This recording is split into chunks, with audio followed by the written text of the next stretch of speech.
All right, you also wrote for the MMQB about Colin Kaepernick and that you see 15 backups currently in the National Football League who are better than the former 49ers starter. Got a number of questions to ask you regarding that article. Let me start, first of all, by asking you, what do you believe is the biggest reason he is not currently on a roster in the NFL? Without question, it's the biggest reason is because he doesn't play from the pocket. And really, that's when I wrote that, everybody said, well, go through each guy. Tell me why Nick Foles is better than Kaepernick. We're not talking about more talented quarterbacks. We're talking about who helps an offense, who works within the confines of your offense best, because that's how backup quarterbacks and really all quarterbacks are evaluated across the NFL. And those 15 guys I listed, you might say, I haven't thought of it this way, but I bet none of them are more talented than Kaepernick, but all of them are willing to at least play from the pocket. They're not great necessarily from the pocket. That's why they're backups. But the most important thing, where the conversation begins, and then in Kaepernick's case, where it ends, is are you willing to play from the pocket? Because that's how offenses are designed. And if you're not, if you break yourself down in the pocket and you don't see the field well from the pocket, that changes your offense for the worse. I mean, now you're not able to run half your stuff. It's harder to call plays that way. Your receivers, offensive linemen, they don't get in the rhythm that they've practiced and drilled. You can't play off schedule and be a quarterback in the NFL, and that's really Kaepernick's problem. That's quite frankly, that's probably his only issue, in fact, other than there's only 2 or 3 teams that could use his style of quarterback and not have to radicalize their offense for it. All right, so to be clear, it's all about the pocket and pocket presence, not about politics.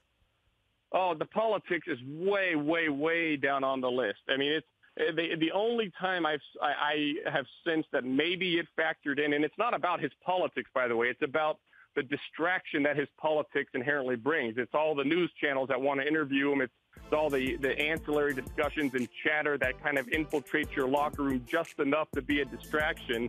That's what teams don't like. Teams don't care if he's kneeling or standing or whatever. They might have opinions, but they ultimately don't care, and they understand that it's his right to do that. And what it is, though, is if you're not good enough to justify the distraction, then they're not going to deal with you. So Seattle, for example, he would have fit better than Austin Davis there in that system. But they thought, we've got the drama around Russell Wilson. We've got the inherent distraction that comes with Kaepernick.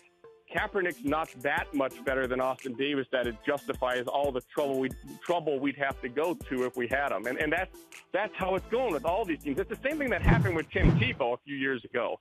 He wasn't a very good quarterback, so he wasn't high on anybody's list. And if he hadn't been who he was and had all the media that follows him and the firestorm that inherently follows him with his ardent fan base, he probably would have gotten a look as a number 3 quarterback somewhere, but it wasn't worth the trouble. Backups are not worth the trouble in this regard. Yeah. I don't know if firestorm is the right way to describe it, but certainly you got a lot of reaction on Twitter to this particular article and that statement. How surprised were you by that? I was very surprised. And there's nothing you can do about that. I was surprised how many people within the industry reacted passionately. You expect that from fans, quite frankly, especially fans on Twitter. That's the nature of it. But there were other writers that were quite passionate about it. That's how it goes. And I get that people don't. I guess they don't like the opinion. But Michael, I'll tell you honestly, I can't name and I probably talk to 100 coaches a year. I can't name a single coach that wouldn't I agree with the idea that you can't sign Kaepernick if he doesn't play from the pocket. That's just common knowledge and common sense around the NFL. It's not even a discussion teams would really bother having. I was really surprised by the reaction. So you're saying there are at least 15 teams that could use him as a backup. So with that in mind, where do you think he does end up? Well, I guess a caveat, I didn't include teams that already have rookies who are technically backups, like DeShone Kizer in Cleveland. So really, let's remove about 4 or 5 of those teams. And then it gets down to, I think Kaepernick's better as a quarterback than the quarterback those teams have. But that doesn't mean they still want to go to the trouble of getting him. In fact, I think the evidence is clear. There really are 0 teams because nobody's gone out and done it yet. As far as where he does sign, it probably becomes a function of I guess we're waiting now to see, does somebody get hurt? Does a team get in dire straits where they have no choice but to roll the dice? Because that's what it amounts to. Teams now view him as a complete roll of the dice. And again, if you're bringing him in, you have to adjust your offense to accommodate him, and that's not easy to do. Teams don't want to do that at all. So I have no idea where he's going to go. If Seattle wasn't the team, there's no imminent team at all on the horizon. All right. What's your guess? By season's end, will he have spent any time on any NFL roster?